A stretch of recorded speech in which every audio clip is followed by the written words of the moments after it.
Je rouille. C'est pas moi qui le dis, c'est le titre de votre premier roman qui nous emmène à la rencontre du jeune Noé. C'est un roman écrit à la première personne. On est tout au long du roman dans la tête de Noé, dans toutes les interrogations qui peuvent être celles d'un jeune garçon qui cherche à découvrir à la fois qui il est, les autres, l'amour, qui essaye de comprendre aussi quelles seront ses perspectives dans la vie, et tout ça en un été. Tout ça alors qu'il vit dans le sud de la France, sur le littoral, où chaque été se déversent tous les touristes, tous ceux qui arrivent de droite et de gauche et de Paris. Et tout d'un coup, le temps d'un été, tout le monde se mélange, toutes les catégories sociales, les âges, les personnes de toutes origines. Et c'est le moment justement où ce mélange va créer de l'émulation et de la réflexion. Et puis évidemment, là encore, une fille qui invite encore plus à la réflexion, parce que l'amour va le faire se poser beaucoup de questions. Comment est née l'idée de ce livre, Robin, l'idée de ce garçon qui est à la fois en train de devenir un homme, mais qui a encore du mal à se détacher de son adolescence? Bonjour à toutes et à tous. Pour répondre à cette question, en fait, à l'origine, c'est une histoire que j'ai voulu raconter sous forme de scénario. Parce que ça reprenait des éléments autobiographiques que j'ai complètement changés après coup au cours de l'écriture. Mais c'est un personnage et une intériorité qui était la mienne à cet âge-là. Et en fait, en voulant commencer à écrire cette histoire, je me suis un peu laissé surprendre par cette intériorité, ces pensées qui viennent submerger le personnage et cette voix intérieure. Je me suis rendu compte que c'était peut-être ce qui m'intéressait le plus de traiter, au-delà de la narration et de la dramaturgie de l'histoire. Et donc, il y a une forme plus littéraire qui s'est un peu imposée comme ça avec cette voix intérieure. Et je me suis un peu laissé le loisir et le plaisir de me laisser emporter par cette forme-là. Et je pense qu'au moment où je me suis rendu compte qu'il y avait une forme littéraire qui émergeait, je me suis autorisé à le faire, parce que c'est pas quelque chose que j'avais vraiment prévu à l'origine. Et donc, ça a été un plaisir à faire. Le livre s'ouvre alors que Noé est avec Léna, donc son amoureuse, qui est vouée à partir, puisqu'elle n'est là que pour les vacances. Il est très amoureux de Léna, et en même temps, il est dans cette recherche qu'on a tous connue de la jeunesse, où on essaye de se donner une posture parce qu'on a peur que la réalité de ce que nous sommes fasse fuir l'être aimé. Il essaye de trouver la bonne attitude à avoir. Il dit une phrase qui m'a beaucoup frappée, il se sent comme un humain de moins bonne qualité que les autres, mais en réalité, c'est l'apanage de la jeunesse. Oui, c'est ce qui fait qu'il est au final un adolescent comme beaucoup, peut-être pas comme tous, mais en tout cas comme il se pose des questions qu'il croit singulières et qui croit qu'ils lui sont propres, alors qu'elles sont finalement communes. Et je pense que c'est aussi le chemin qu'il a besoin de parcourir, c'est d'apprendre à comprendre que il n'est pas seul là-dedans, parce que là, lui ressent une énorme solitude vis-à-vis de ces choses-là. Et par rapport à Léna, je pense qu'il se comporte avec elle comme... Il essaie de se comporter avec elle comme il pense qu'il est censé se comporter, avec toutes ces injonctions de virilité et de masculinité qui lui viennent de son héritage, de l'endroit où il a grandi et des gens qu'il côtoie. Et finalement, je pense qu'il a une espèce de sensibilité qu'il a toujours vécue comme quelque chose d'encombrant, qui le démarque et qui lui fait quelque part, qui l'empêche de vivre totalement sereinement avec son entourage. Et il a vraiment ce besoin d'affirmer cette sensibilité, je pense, et de l'exprimer pour en faire quelque chose avec lequel vivre. Effectivement, il est à la fois très intégré, il est dans son environnement, il a une bande de copains, tout va bien. Il travaille aussi au restaurant de son père. C'est important de montrer à quel point il y a quand même ce décalage. Il n'est pas complètement en vacances, Noé, par rapport à Léna, par exemple. Donc ce décalage se ressent aussi à travers ça. Et puis il est un peu en décalage par rapport à ses copains, de par cette sensibilité que vous venez d'évoquer, qui est difficile à assumer quand on est un garçon à cet âge-là, mais dont il soupçonne probablement, et par rapport aussi à des les discussions qu'il a avec Léna, qui est loin d'être une idiote et qui lui dit des choses aussi très importantes, que la vérité, elle est peut-être pas là où ses copains lui ont dit qu'elle se trouvait. Donc il y a aussi la question de la fidélité ou de la trahison à son milieu social et aux amis. Bah oui, en fait, par besoin de ne pas trahir son milieu, ses amis. Sur le milieu social, il y a quelque chose aussi. Pardon, je fais une parenthèse, mais il y a ils viennent de milieux différents, mais c'est une différence qui est quand même assez discrète parce que voilà, comme vous le dites, c'est le fils d'un restaurateur. Il n'a pas de problème d'argent particulier, mais il y a un vrai écart culturel entre lui et Léna. Donc c'est quelque chose qui transpire pas plus que ça, mais en fait qui lui ressemble beaucoup plus à l'intérieur. C'est pour ça que c'est intéressant de l'aborder comme ça. Et du coup, j'ai perdu le début. Non, je parlais de la question de la trahison aux amis. Oui. Comment est-ce qu'on fait pour devenir qui on est, si je puis dire, sans trahir ceux qui sont différents, mais qui sont nos complices de toujours? Bah ouais, justement, en fait, c'est parce qu'il veut pas les trahir qu'il se retrouve à trahir Léna. Et donc, du coup, en fait, par se rendre compte qu'il trahit constamment, en ne trahissant pas les autres, il se trahit constamment lui-même.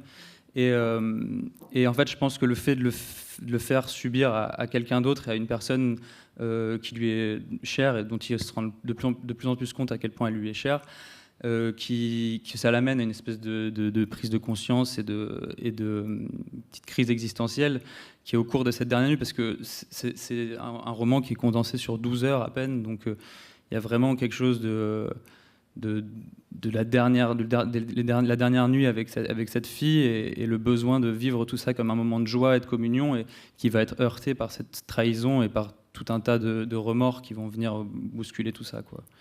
Il y a une atmosphère aussi particulière, ça c'est important, je pense que c'est quelque chose que vous vouliez montrer. Alors bien sûr, il y a la sensualité des corps, le désir de Noé pour le corps de Léna, les corps qui dansent, qui se frôlent, la moiteur de l'ambiance comme ça estivale, le sable, la mer, on y est.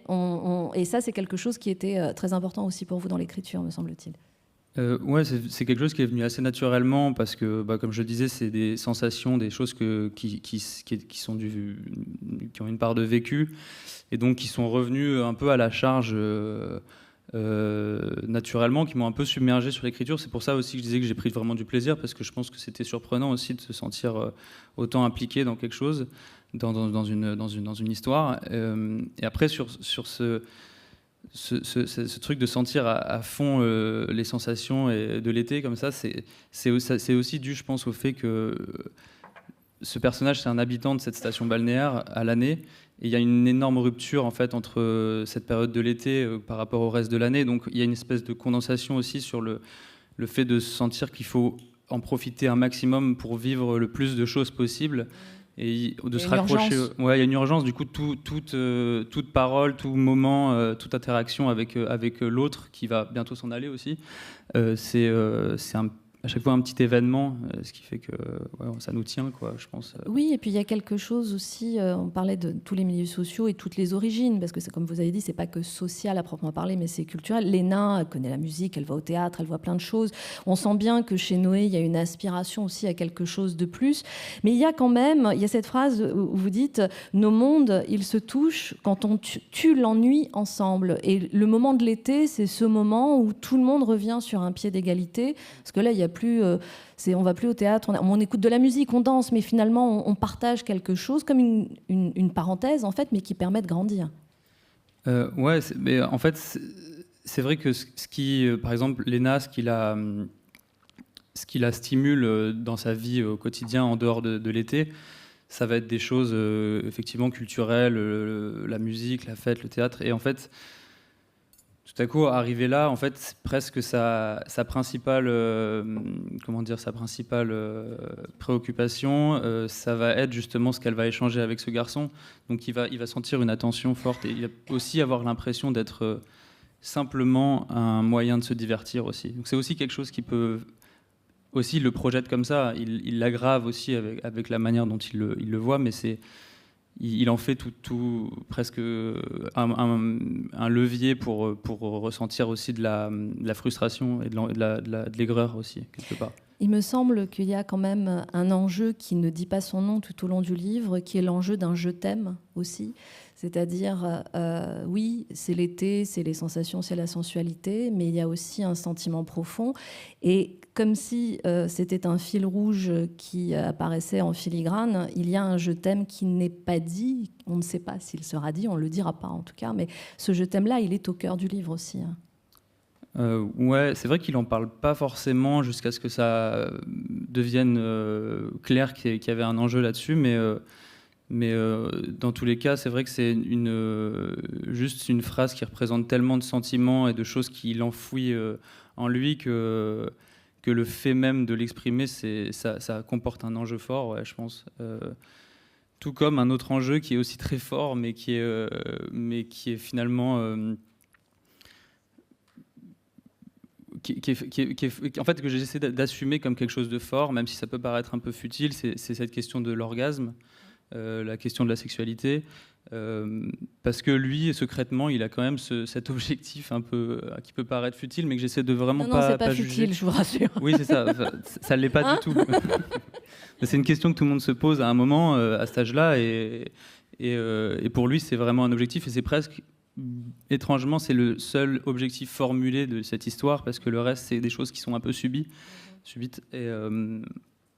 Et donc oui, je ne sais pas pourquoi je parle de tout de suite. Non, parce que la sexualité est effectivement très importante, et que aussi son amour et son désir pour Léna vient se cristalliser aussi dans l'acte lui-même. Oui, c'est un moyen aussi d'exprimer ce qu'il ressent, mais c'est aussi quelque chose sur lequel, comme tous les sujets de sa vie, au final, sur lequel il pose beaucoup d'incertitudes, et ce qui l'empêche aussi quelque part de ressentir les choses complètement, les sensations de la chose. Donc en fait, cette sexualité, elle est aussi vécue avec beaucoup d'intensité, mais pas que de l'intensité finalement sensorielle, quoi. Il y a aussi beaucoup de réflexion autour de ça. Et c'est tout l'enjeu aussi, c'est qu'il a besoin de trouver un lâcher-prise qu'il a vraiment du mal à trouver avec elle, quoi. Une dernière chose, quand même, dire un mot sur ce titre mystérieux, Je rouille. Pourquoi ? Ça vient d'une réflexion que lui fait à un moment donné assez tôt dans le livre Léna, quand ils sont tous les deux sur la plage, donc c'est la première scène du livre, où elle lui dit en gros quelque chose comme à force de rester là sur cette plage, tu vas finir par rouiller. Ou peut-être qu'elle parle même pas de la plage, mais à force de rester avec ces garçons. Je sais pas, pour découvrir autre chose. Ici, il se passe rien, non. C'est cool pour les vacances. Pardon, j'ai pas mes lunettes. Mais après, ça rouille, quoi. Qu'est-ce qui rouille, je lui demande. Je ne sais pas. Les gens, ils rouillent. Oui. En fait, du coup, c'est vrai qu'elle dit ça. Pour elle, ça a beaucoup de sens. Et lui, au début, ça n'a pas forcément... il comprend pas, il le voit comme une blague un petit peu de mauvais goût, mais très vite ça va commencer à l'obséder, cette question, et c'est un peu comme si en disant ça, elle mettait un mot sur une sensation qui est ancrée en lui, qui va peut-être la libérer, cette inquiétude et ce besoin aussi de s'ouvrir à autre chose. Et je pense que c'est aussi le point de départ de toutes ces réflexions. Et en même temps, il y a toute cette trahison qui est en marche à ce moment-là, donc tout de suite ça va venir se bousculer, il va faire quelque chose malgré le fait qu'il n'en ait pas envie. Enfin, c'est vrai que ce mot, il est présent de A à Z, et c'est important. Je rouille, c'est le titre de votre très beau premier roman. Merci beaucoup, Robin Watine, pour cet échange. Merci.